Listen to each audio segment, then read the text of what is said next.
사닥다리와 기도 그리고 천사들, 이런 제목으로 은혜를 나누겠습니다.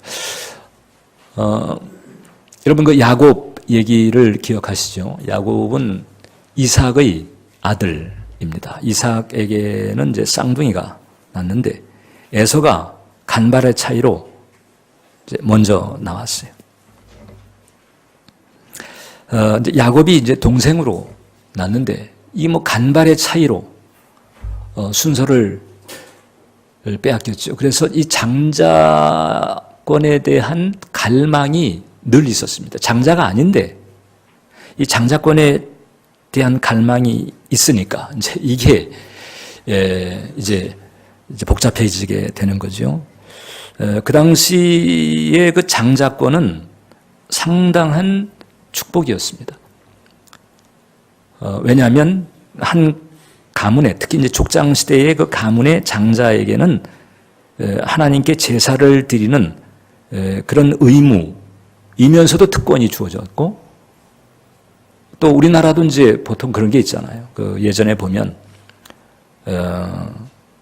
장자에게 더 많은 재산을 줍니다. 왜냐하면 이제 아무튼 유교 문화에서의 그 제사를 드리는 이런 임무가 주어졌고, 또 동생들을 살피는 뭐 여러 가지 맥락에서 장남에게는 이제 더 많은 재산을 물려줘도 그냥 사회적으로 이제 통용이 되곤 했죠. 요즘 와서는 이제 또 많이 달라지기도 했습니다만, 특히 이제 구약하고도 족장 시대에는 이제 그런 그 장자권에 대한 특혜가 이제 상당히 강했고, 특별히 그 장자에 대한 아비의 축복은 결정적이었습니다.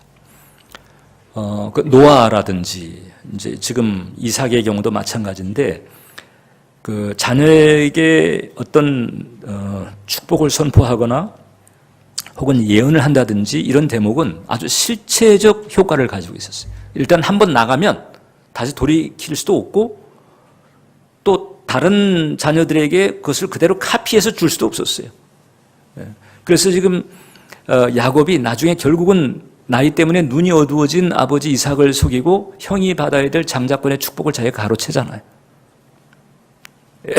에서가 나중에 그것을 알고 아버지한테 갑니다. 그리고는 아버지한테 이제 사정하는 거지요. 나에게도 같은 축복을 달라고 이렇게 했을 때 이삭이 에서에게 말합니다. 내가 더 이상 너에게 줄 것이 없다. 이미 내가 주었다. 더 이상 너에게 줄 것이 없다. 아주 실체적으로 뭔가가 이렇게 오고 가는 그런 의미가 있었던 거예요. 그러니까 이제 에서가 이게 이제 살기 등등해졌습니다. 이 야곱 이놈 내가 가만히 안 둘 거다. 형의 살기를 느낀 야곱이 살아야 되겠다 생각을 하고는 도망을 갑니다. 외삼촌 집으로 도망을 가는데, 그 외삼촌 집이 그때 살았던 그 브엘사바에서 이제 하란으로 가는 건데 800km가 떨어져 있어요.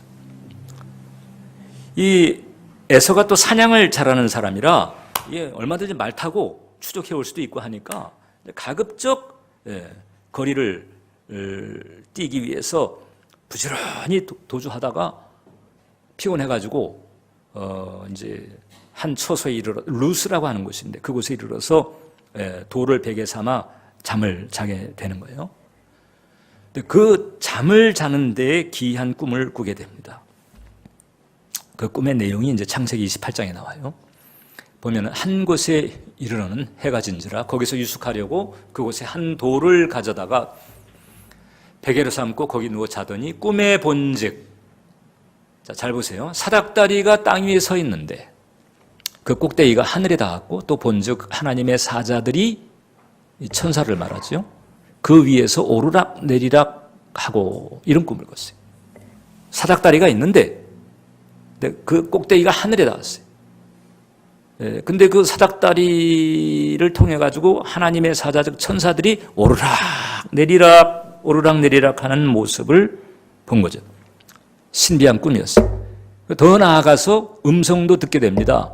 하나님의 축복의 음성이었는데 15절을 보니까 내가 너와 함께 있어 내가 어디로 가든지 너를 지키며 너를 이끌어 이 땅으로 돌아오게 할지라 내가 내게 허락한 것을 다 이루기까지 하나님께서 야곱에게 예비하신 것이 있는 거예요. 그것을 다 이루기까지 내가 너와 함께 하리라. 임마누엘의 축복을 들려주십니다. 이제 그래서 보고 듣고 난 다음에 깼어요. 야, 여기는 그냥 뭐 길 가다가 그냥 잠자고 뭐 쉬는 곳 정도로만 생각했는데 하나님께서 여기 계시는구나. 여기가 바로 하나님의 집 아닌가. 이래가지고 그곳 이름을 짓게 되는데 그 베트라고 하는 것이 히브리어로는 집이라고 하는 뜻이고 엘 이게 하나님이에요. 그래서 베트엘 하나님의 집. 그래서 꼭 베델이라고 이름을 이제 붙이게 된 거죠. 자, 하나님께서 이제 그 야곱에게 사닥다리와 그 사닥다리를 타고 오르락내리락 하는 그 천사들의 꿈을 꾸게 했단 말이에요. 도대체 그건 무슨 꿈일까? 뭔가 특별한 의미가 있는 꿈인 거죠. 근데 오랜 세월이 지난 뒤에 예수님께서 그 꿈에 대해서 풀어주시는 거예요. 그게 바로 오늘 우리가 읽은 본문인 거죠. 그 사닥다리가 누구냐? 네, 첫 번째 그 사닥다리는 바로 예수님이시다. 자, 요한복음 1장 51절 하반절에 보니까 하나님의 사자들이 인자 위에 오르락 내리락 하는 것을 보리라. 예수님께서 제자들에게 말씀하죠. 인자 위에 하나님의 사자들이 오르락 내리락 하는 거예요. 야곱은 사닥다리에 하나님의 사자들이 오르락 내리락 하는 걸 봤죠.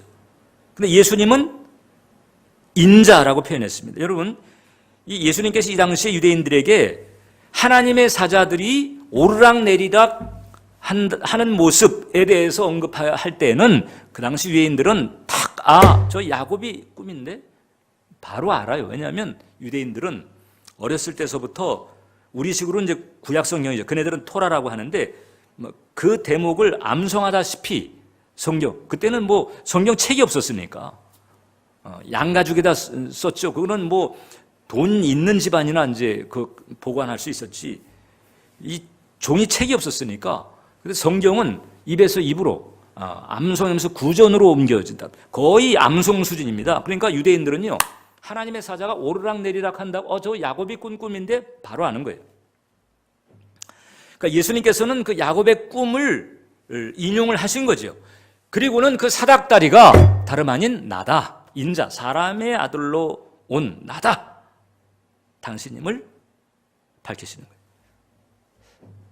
무슨 뜻일까? 이것은 예수님께서 사닥다리가 땅에서 하늘에 연결됐다고 그랬잖아요. 예수님이야말로 땅과 하늘을 연결시키는 유일한 길이다 하는 거죠. 근데 좀 더 그것을 위험스럽고 멋지게 표현하셨으면 좋겠는데 사닥다리로 표현하신 거예요. 사닥다리. 왜 그러셨을까? 명백하죠. 사닥다리의 해석은 명백합니다. 그건 사닥다리는 그걸 타고 오르려고 만든 거예요. 사닥다리는 올라가는 길이에요. 예수님은 올라가는 길입니다. 어디에서 어디로? 땅에서 하늘로. 할렐루야. 사람이 하나님에게 올라가려면 사닥다리 예수님을 타야 된다. 예수 이외에는 사람이 하나님께 갈 수 있는 길은 없는 거예요. 디모데전서 2장 5절을 보면 하나님은 한 분이시요 또 하나님과 사람 사이에 중보자도 한 분이시니 곧 사람이신 그리스도 예수라. 하나님 계시고 사람들이 있는데 그 사이에 중보자는 딱 한 분 예수 그리스도시다. 예수 그리스도를 통하지 않고는 사람은 하나님을 만날 수가 없어요. 예수님 이외에 다른 길은 없어요. 예수님 이외에 하나님 만날 수 있다라고 말하는 것은 전부 유사품이고 가짜 그리고 거짓입니다. 요한복음 14장 6절을 보면 예수님께서 이르시되 내가 곧 길이요 진리요 생명이니 나로 말미암지 않고는 아버지께로 올 자가 없느니라. 예수님을 통하지 않고는 십자가에서 우리의 죄를 사하기 위해서 피 흘려 죽으신 구속주이신 예수님을 통하지 않고는 하나님 아버지께 갈 수 있는 길이 없는 거예요. 그런데 저와 여러분들은 감사하게도 그 예수님을 만나서 예수를 영접하고 예수님의 십자가의 대속의 은혜로 죄사함 받아서 예수님 때문에 하나님의 백성이 되고 하나님의 자녀가 되고 장차 하나님 나라에 가게 되고 이 땅에서도 하나님 나라를 누릴 수 있는 영광을 얻게 된 줄 믿습니다. 그래서 우리 그리스도인들은 이렇게 말할 수가 있습니다. 우리 그리스도인은 어떤 존재냐? 예수 때문에 사는 존재다. 조금 더 다듬어서 예수의 이름으로 살아가는 존재다. 이렇게 말할 수 있어요. 여러분, 데카르트라고 하는 철학자가 그 유명한 얘기 했잖아요. 나는 생각한다, 고로 나는 존재한다. 이 존재의 근거를 생각이라고 하는 기능에 뒀거든요. 그런데 우리가 영적으로 볼 때 특히 그리스도인은 어떤 존재냐? 예수로 사는 존재예요. 예수로 사는 존재. 그래서 바울은 그것을 이렇게 좀 더 우리에게 명확하게 강조를 했습니다. 골로새 3장 17절을 보면 또 무엇을 하든지 말에나 일에나 다 주 예수의 이름으로 하고 그를 힘입어 하나님 아버지께 감사하라. 말에나 일에나 다 주 예수의 이름으로 하라고 했습니다. 그러니까 우리가 무엇을 하든지 우리가 하는 그것을 놓고 주 예수의 이름으로 내가 이것을 하고 있어 라고 말하기에 부끄러움이 없는 삶을 살아라. 이런 거죠. 아무 짓이나 저질러 놓고 거기에 예수 이름 갖다 붙이는 게 아니고 예수의 이름을 갖다 붙일 만한, 즉 예수님께서 당신의 이름을 위임할 만한 그런 삶을 살아라. 우리는 예수로 말미암아 구원받은 하나님의 자녀이기 때문에 그렇게 살아야 한다. 이런 뜻을 가지고 있는. 할렐루야. 우리가 우리 삶을 돌이켜봐야 됩니다. 내가 했던 말들, 행했던 일들, 가졌던 생각들, 거기에 주 예수의 이름이라고 하는 도장을 다 찍을 수 있는 것인가? 그렇지 않은 게 있다고 한다면 회개해야 되고 버려야 되고 바뀌어야 할 줄 믿습니다. 그래서 우리가 내가 예수로 말미암아 내가 살게 된 존재다 이렇게 생각을 하고, 그래서 예수로 말미암아 사는 존재고 예수를 힘입어 사는 존재고 예수의 이름으로 사는 존재이기 때문에, 그래서 범사에 말이나 일에나 예수의 이름 수준을 맞추기 위해서 우리가 살아갈 때 그 과정에서 예수의 이름으로 기도하는 것은 다 응답이 된다라고 하는 거죠. 다 응답이 된다.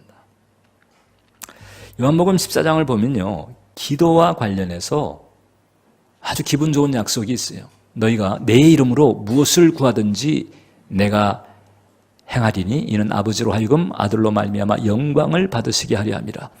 내 이름으로 무엇이든지 내게 구하면 내가 행하리라. 예수의 이름으로 무엇이든지 구하면 예수님께서 행하시겠다는 거잖아요. 할렐루야. 이 기분 좋은 약속을 놓고, 그래서 우리가 예수의 이름으로 그동안 숱한 기도를 드려왔는데 현실은 숱하게 응답받지 못한 기도도 많다. 그래서 예수 이름으로 기도한다는 것에 대해서 어떤 사람들은 회의를 가지고 있는 사람들도 있어요. 예수의 이름으로 기도하면 무엇이든지 행하리라 하셨는데, 그래서 그렇게 기도했는데 응답받지 못한 기억들이 너무나 많은 거죠. 무엇이 문제일까? 예수님께서 공수표를 날리신 걸까? 그럴 리는 없습니다. 그러면 문제는 우리에게 있죠. 그럼 우리의 어떤 게 문제일까? 이렇게 볼 수 있습니다. 예수의 이름으로 기도한다는 것이 어떤 것인지를 충분히 이해를 못한 거예요. 그냥 예수의 이름으로 기도합니다라고 하는 표현을 갖다 붙였지, 그 예수의 이름으로 기도한다라고 하는 뜻이 어떤 것인지 충분히 이해하지 못하고 그냥 그 단어, 그 문장만 갖다 쓰는 경우가 많았기 때문이다 하는 거죠. 자, 일단 이렇게 알아야 됩니다. 예수의 이름으로 기도합니다라고 이렇게 기도의 끝을 다 장식했다고 그래서 하나님께서 아무 기도나 어떤 기도나 무조건 다 응답하시는 것은 아니다. 왜냐하면 성경에 보면 명백하게 구해도, 즉 기도해도 얻지 못하는 경우가 있다라고 하는 것을 가르쳐요. 야고보서 4장 3절인데 구하여도 받지 못하면 정욕으로 쓰려고 잘못 구하기 때문이다. 바로 이 앞에는 너희가 얻지 못하면 구하지 아니하며 그랬거든요. 그 얻으려면, 받으려면 구해라. 근데 이제 구해도 받지 못하는 경우가 있다는 거죠. 어떤 경우냐? 정욕으로 쓰려고 잘못 구하기 때문에. 정욕으로 쓰려고 구했다라고 하는 것은 무슨 얘기인고 하니 중심이 하나님께 있지 않고 자기에게 있는 거예요. 초점이 하나님께 있지 않고 자기에게 있는 거예요. 이제 요걸 말합니다. 꼭 무슨 나쁜 용도만 말하는 게 아니에요. 중심, 초점이 어디에 있는가, 요것까지도 포함되는 것입니다. 자, 일단 우리는 이 기도의 목적에 대해서도 성숙한 이해를 가져야 된다는 거죠. 이 요한복음 14장 아까 제가 읽어드린 그 말씀, 너희가 내 이름으로 무엇이든지 구하면 내가 행할 거야, 그 기분 좋은 그 약속의 말씀 가운데 보면 거기에 기도의 주된 목적이 무엇인가를 밝혔습니다. 그건 바로 뭔고 하니 아버지와 아들을 영화롭게 하는 것이다 하는 거예요. 어떤 내용이 있는가 하니 아버지로 하여금 아들을 인하여 영광을 얻으시게 하려고 너희가 내 이름으로 무엇을 구하든지 내가 행할 것이다. 아버지로 하여금 아들을 인하여 영광을 받. 아버지께서 아들의 이름으로 올려지는 기도에 응답하심으로 아버지, 즉 하나님께서 영광을 받으시기 위한 것, 이를 위해서 열려진 것이 기도다라고 하는 거죠. 기도의 주 목적은 하나님을 영화롭게 하는 것이다. 이것을 우리가 깊이 이해할 필요가 있습니다. 그래서 기도하는 것도 필요하지만 기도자가 가지고 있는 가치관, 기도자의 중심에 뭐가 있는지, 거기 하나님이 계신지 아니면 자기가 버티고 있는지, 이런 상태들을 잘 살피면서 기도해야 그것이 능력 기도가 될 수 있다. 능력 기도라고 하는 것은 응답받는 기도를 말하죠. 요한일서 5장 14절을 보면 그를 향하여 우리가 가진 바 담대함이 이것이니 그의 뜻대로 무엇을 구하면 들으심이라. 그의 뜻대로. 이게 바로 예수의 이름을 가지고 올 만한, 예수의 이름을 차용할 만한 그런 내용이어야 한다는 것을 우리에게 가르쳐주고 있어요. 그렇다고 해서 여러분, 하나님께서 당신의 뜻 혹은 당신의 영광에만 관심이 있고 내 구체적인 삶의 현실, 여기에 대해서는 그러면 관심이 없단 말인가? 그건 아니에요. 그게 아니고 무게 중심을 말하는 것이고 어떤 것이 중심이고 어떤 것이 주변인가? 이것을 우리는 명확하게 분별하면서 기도할 수 있어야 된다. 여러분 그 회사를 보세요. 회사에 이제 재정 담당이 있잖아요. 특히 이제 대기업이나 재벌 그룹일수록 재정 담당은 어마어마한 돈을 주무릅니다. 제가 그 런던 목회를 할 때 그때 그 런던 교회 다니는 성도 중에 그 이제 런던 교회 성도들이 대부분이 이제 주재원이 많았어요. 주재원 특히 이제 금융권 뭐 한일은행이라든지 산업은행 뭐 동아은행 지점장 가정도 나왔고 그 은행권이 많았는데 그 이제 외국계 회사도 있었어요. 지금은 그 회사가 이제 사라졌는데 그때는 미국의 그 솔로몬하고 그 JP 모건이라든지 이런 그 금융회사들하고 비슷한 규모의 유대계 회사가 있었어요. 그 이제 일본, 한국계 일본인이죠. 그 가정이 있었는데, 그 회사에서 외환 딜러를 했어요. 임승용 집사님이라고. 그 처음에는 몰랐는데 나중에 이제 알고 보니까 어마어마한 일을 하더라고요. 전화 한 통 가지고 전화 한 통.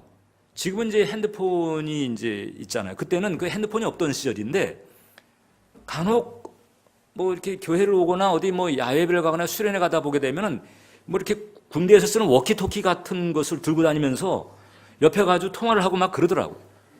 그 나중에 알고 보니까 그게 전 세계 어디나 통화가 되는 뭐 런던, 뉴욕, 도쿄 뭐 이 금융권의 그 시장을 다 파악하는 전 세계 어디나 통하는 그 전화기를 가지고 하루에 그때 당시 한국 정부 예산에 버금가는 돈을 가지고 투자했다가 뭐 증권 투자했다가 거두기도 하고 어마어마한 돈을 주무르더라고 보니까 회사가 그 사람에게 그 돈을 맡긴 거예요. 이 돈 맡아가지고 잘 불려라 그거죠. 이 돈 맡아서 네 주머니에 넣어라 이게 아니고 회사를 위해서 일하라 이거거든요. 자, 그러니까 그분은 자신의 주머니를 채우기 위해서가 아니고 그 주인의 뜻대로 주인을 위해서 회사를 위해서 그 돈을 사용하는 거죠. 우리 예수의 이름으로 기도한다라고 할 때 바로 그런 게 있는 거죠. 내 주머니 채우는 것보다도 그것은 주인이 알아서 채워줘요. 할렐루야. 내 주머니 채우는 것보다도 마치 회사를 위해서 고용주를 위해서 고용된 사람이 그러는 것처럼 우리도 주권자 되시니까 하나님을 위해서 하나님의 영광을 위해서 하나님의 뜻의 성취를 위해서 기도하는 거죠. 기도의 초점을 거기에 맞추고 기도의 내용도 다듬고 요렇게 하는 것, 요게 바로 예수의 이름으로 기도한다는 것의 뜻이다. 근데 이제 우리는 이게 이제 자꾸 주머니 채우는 쪽으로 관심이 있는 거예요. 주인의 뜻, 주인이 원하는 것보다는 내 주머니 채우는 쪽으로 기도의 초점을 맞출 때가 많이 있고요. 또 교회를 다니다 보게 되면 은연중 이런 보상 심리를 가질 때가 있습니다. 내가 안 다니던 교회를 내가 이렇게 다니고 있고 내가 전에는 그냥 일요일이 공일이었어. 공일. 내가 쉬는 날이요. 내 마음대로 내 멋대로 하는 날이었어. 근데 이제 일요일이 공일이 아니고 주일이 돼버렸어.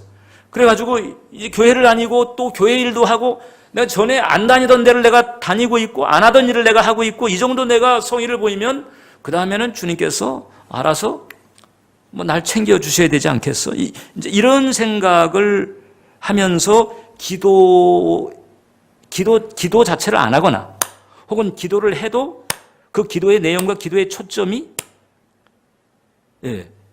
좀 전에 그 고용주와 피고용인의 관계가 아니고 그냥 마치 피고용인이 고용주의 뜻은 상관없이 자기 주머니 채우는 데만 관심이 있는 것 같은 그런 동기를 가지고 기도할 때가 많이 있다는 거죠.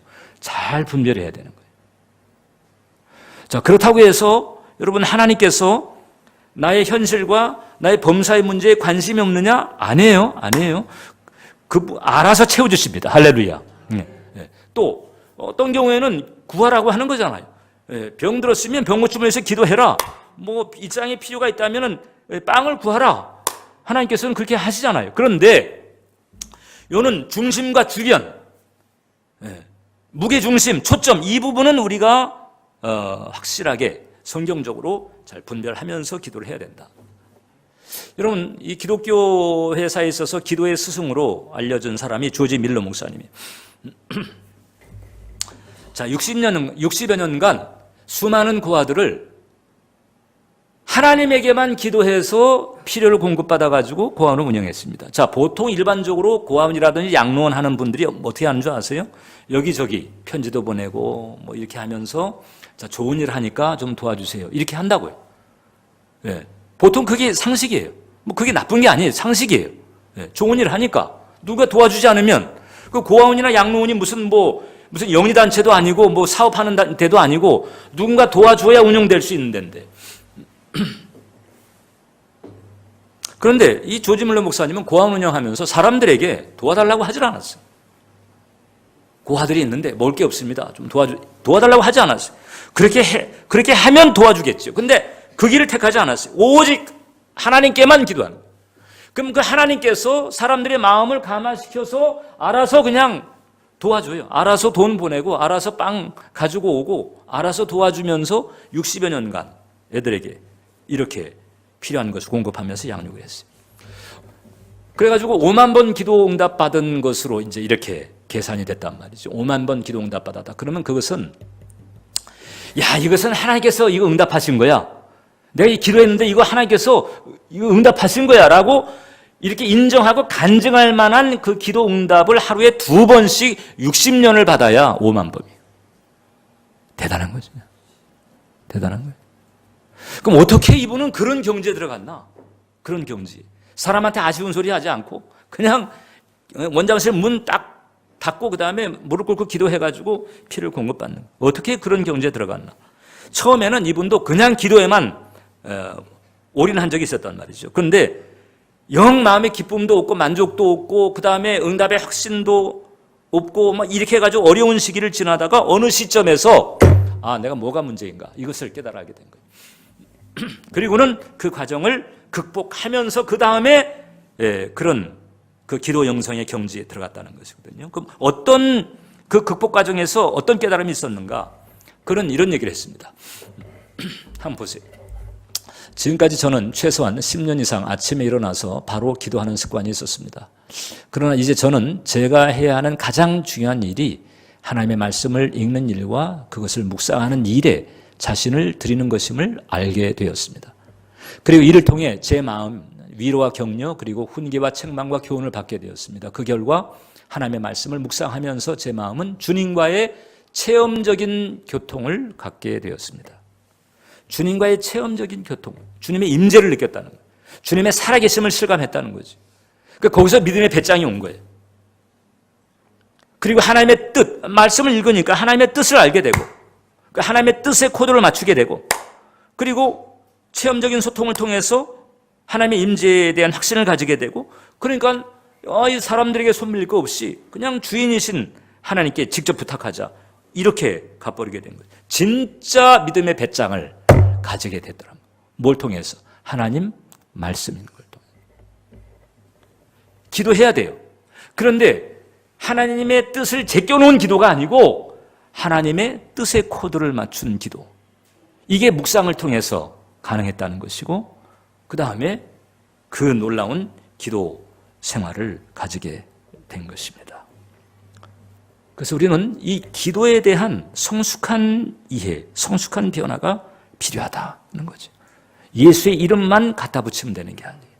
예수님께서 당신의 이름을 넘겨줄 정도의 그와 같은 은혜가 있어야 된다. 할렐루야.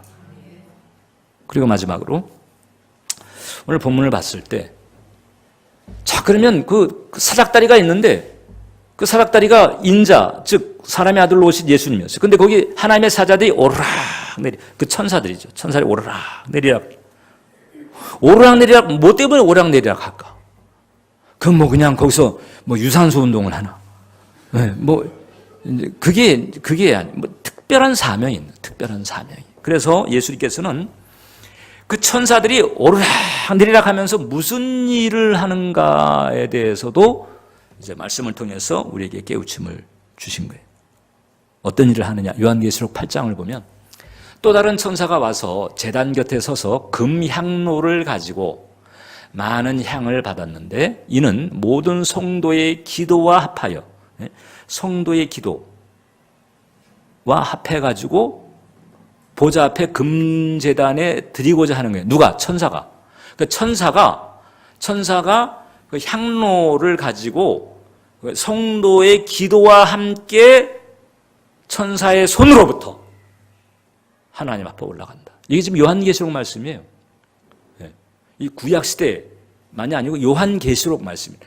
그러니까 천사가 와서 우리의 기도를 가지고 천사의 손으로부터 하나님 앞으로 올라간다는 거예요. 천사들이 왜 오르락 내리락 하는가 봤더니 천사들이 올라갈 때는 무엇을 가지고 올라가요? 우리의 기도를 가지고 올라가고. 그럼 내려올 때는 뭘 가지고 내려와? 응답을 가지고 내려오지. 그러니까 천사들이 그냥 맨몸으로 유산소 하는 게 아니고 한 향로를 가지고 올라갔다가 그 다음에 응답 보따리 가지고 내려오고 이런 일을 하고 있더라는 거예요. 우리의 기도를 하나님 앞으로 운송하는 일을 하고 있다. 대표적인 사례가 그 고넬료입니다. 고넬료는 이방인이었잖아요. 로마의 백부장인데 유대교로 개종을 했어요. 그래가지고 하나님께 기도하고 또 하나님의 뜻을 따라 구제에도 열심히 했단 말이죠.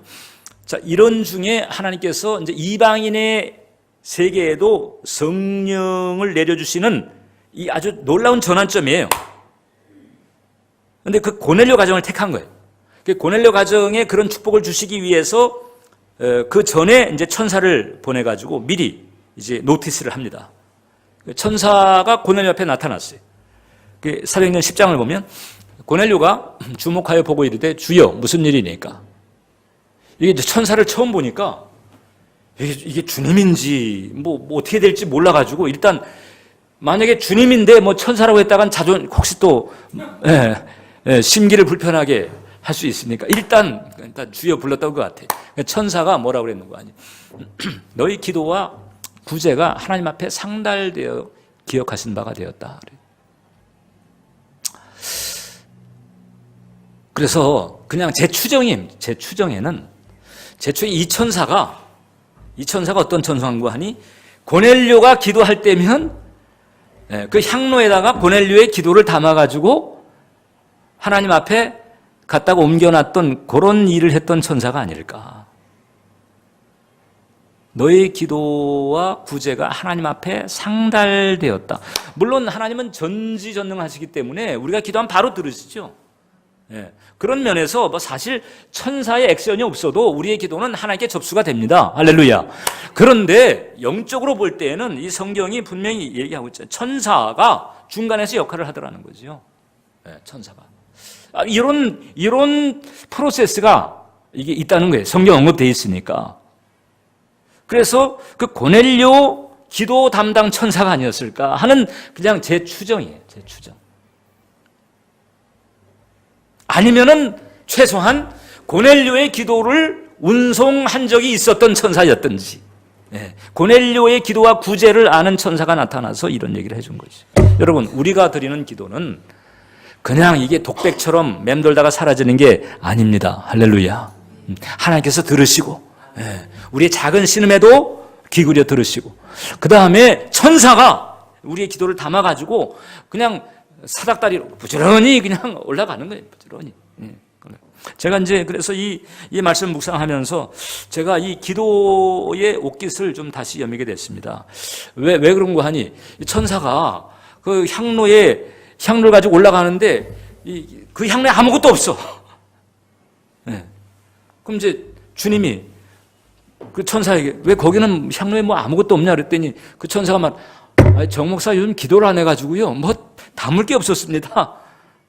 이래버리면 어떡해. 이래버리면. 그리고요 여러분, 기도를 안 해도 향로가 빌 수 있는데 기도를 많이 해도 향로가 빌 수 있어요. 왜 그럴까? 정욕으로 쓰려고 기도한 것은 천사가 안 담아. 이거는 아니야. 안 담아. 기도가 없어도 향로가 비고, 기도를 많이 해도 그게 정욕에 초점이 있으면 향로에 담길 수가 없어요. 어떻게 하실 거예요? 어떻게 할 거냐?